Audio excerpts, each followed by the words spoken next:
Hey there all you cool cats and kittens, welcome to LCS Garage. So first YouTube channel, first time recording myself doing literally anything, so I apologize in advance for all the garbage you're about to see.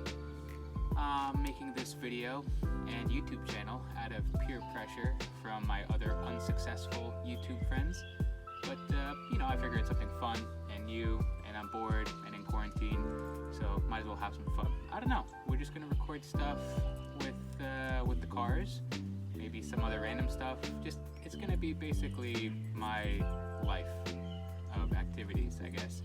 But we're gonna start with something that's very near and dear to my heart, the Miata.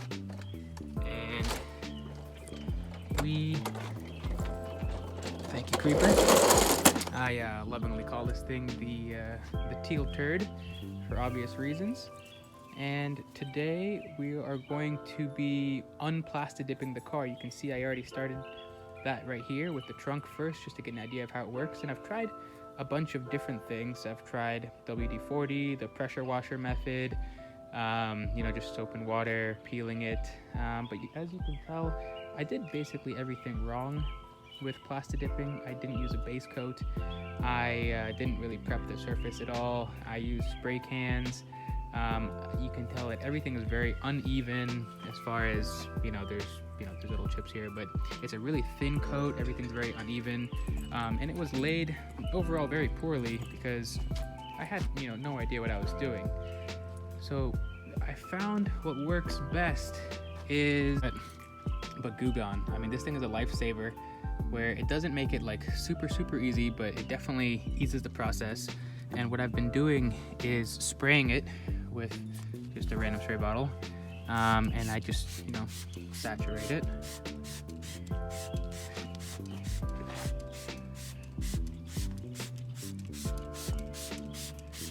Yep, so once you saturate it, you basically just let it sit for a couple minutes, and then you can do one of two things.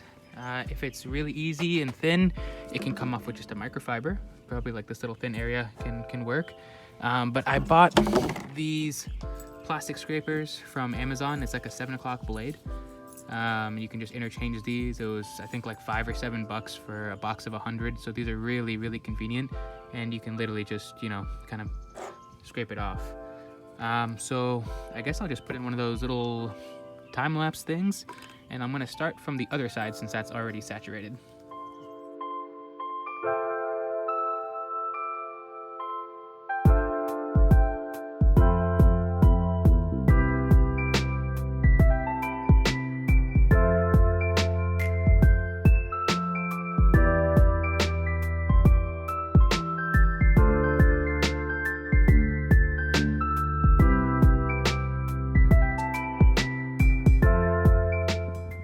Alright, so here's progress so far. So again, really not that hard. I mean, it's just time consuming. You can see how thin really this layer is and how crappy the paint is underneath. But some Goo Gone, this plastic scraper, a microfiber, is gonna get this all off in no time.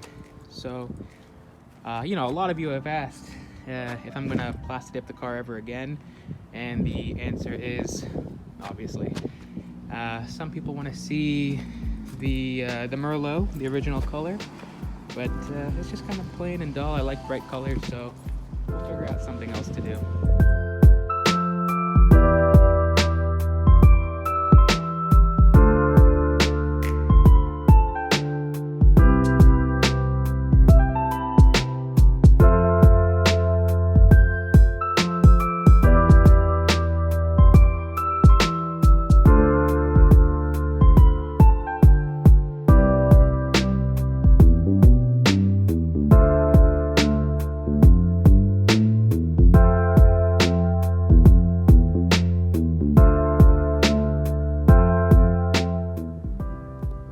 This is how you would hope plastidip does come off, with a nice tug.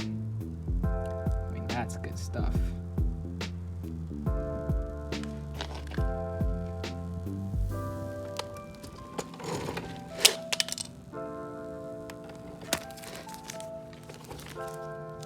I feel like gold finger or gold member. But this is excellent. Like, these must have been some better coats, and it's coming off really, really easily, which makes life a lot nicer. And it's one-handed, so it's obviously not going to be the best. But yeah, this is good. This door is going to take no time. All right, so overall, that wasn't actually horrible.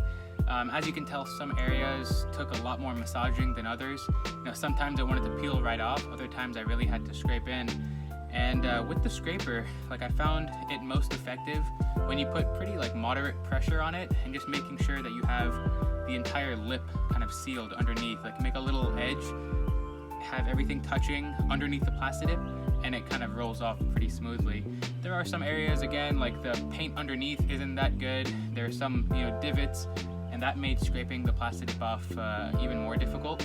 But overall, with the use of the Goo Gone, the plastic scraper, obviously a microfiber, the whole process isn't terrible. And this all could have gone a lot quicker, like I said before, if I would have just plastidipped it properly. Like, I'm not blaming the product at all.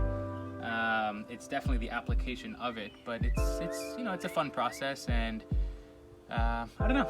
I mean, we'll kind of continue on going from there. I have a lot more to go, obviously. The other side, the doors, the hood, the bumpers.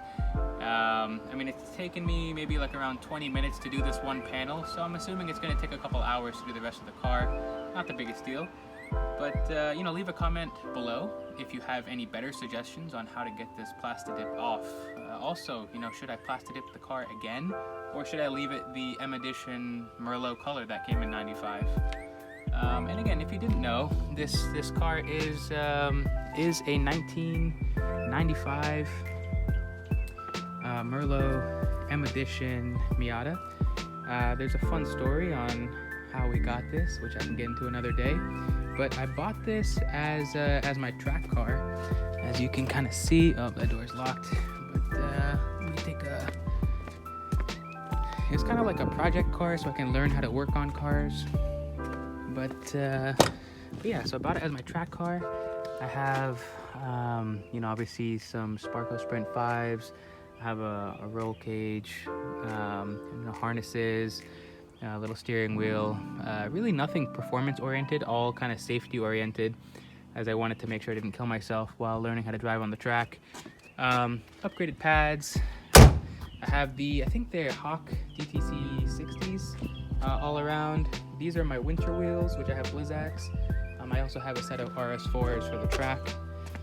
But we can go into a full list later on. But as of right now, she's not looking too bad. She's not looking too bad. I'm excited to get this teal turd plastidip off. But so again, that's probably it for now. I'll see where the build goes, and I'll see how long this process takes. But yeah, so we'll see how everything goes. I'll see how long this process takes. It's gonna be a long weekend, but thanks for watching, and I'll catch you guys in the next one. Put it in a spray bottle and spray along. As you can tell, that is my lovely wife making fun of me for making this video, because she's kind of a bitch. The second